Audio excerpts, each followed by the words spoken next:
বাংলাদেশ ইসলামী ফ্রন্টের সম্মানিত মহাসচিব জননেতা মাওলানা এম এ মতিন সাহেব উপস্থিত আছেন। বাংলাদেশ ইসলামী ফ্রন্ট, ইসলামী ছাত্র সেনা, ইসলামী যুব সেনার নেতৃবৃন্দের সামনে ব্যঙ্গচিত্র প্রদর্শন করা হয়, তখনই এই বাংলাদেশের মধ্যে তাওহীদি জনতার পক্ষে ইসলামী ফ্রন্ট, ইসলামী যুব সেনা, ইসলামিক ছাত্র সেনা কঠোর আন্দোলন গড়ে তোলে। সংগ্রামী সাথী ও বন্ধুগণ, আমরা আজকে স্মরণ করে দিতে চাই, সরকারকে জানান দিতে চাই, যখনই প্রান্ত ব্যঙ্গচিত্র প্রদর্শন হয় তখনই ইসলামী ফ্রন্ট, ছাত্র সেনা, যুব সেনা এই জাতীয় প্রেস ক্লাবে মানববন্ধন ধারাবাহিক কর্মসূচি হিসাবে আপনারা দেখেছেন। ইসলামী ফ্রন্ট ফ্রান্স দূতাবাস ঘেরাও কর্মসূচি পালন করে।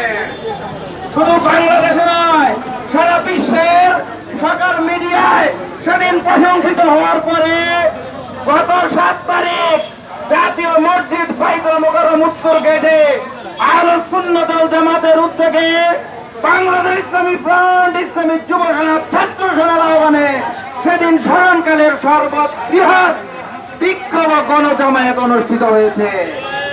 লক্ষাধিক তাওহীদি এবং রিসালাতি জনতা সেদিন সমস্যারে ফ্রান্স সরকারের বিরুদ্ধে ঐক্যবদ্ধ হওয়ার আহ্বান জানায়, কোটের আহ্বান জানায়। আজকে আমরা জাতিসংঘের মহাসচিব বরাবর স্মারকলিপি প্রদান করে আমরা ফ্রান্সকে জাতিসংঘের স্থায়ী সদস্য থেকে বাদ দেওয়ার জন্য আমরা আহ্বান করছি। সাথে সাথে ফ্রান্সের সকল পণ্য বয়কটের আহ্বান জানাচ্ছি। সাথে সাথে আমরা ফ্রান্সের সাথে সারা বিশ্বের মুসলিম দেশগুলির সাথে ফ্লাইট সহ সকল প্রকার সম্পর্ক ছিন্ন করার আহ্বান জানাচ্ছি।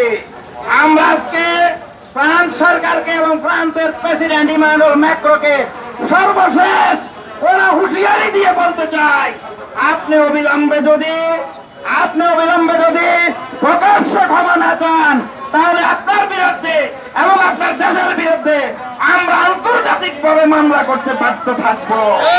সুতরাং আসুন, শুধু ফ্রান্স নয়, কোন শক্তি যেন প্রিয় নবীজির শানে বেয়াদবি করতে না পারে, সেজন্য বাংলাদেশ ইসলামী ফ্রন্ট, ইসলামী যুব সেনা, ইসলামী ছাত্র সেনা যেভাবে ধারাবাহিকভাবে আন্দোলন সংগ্রাম করছে, ইনশাল্লাহ আগামী দিনেও সেই কর্মসূচি, সেই সংগ্রাম অব্যাহত রাখবে।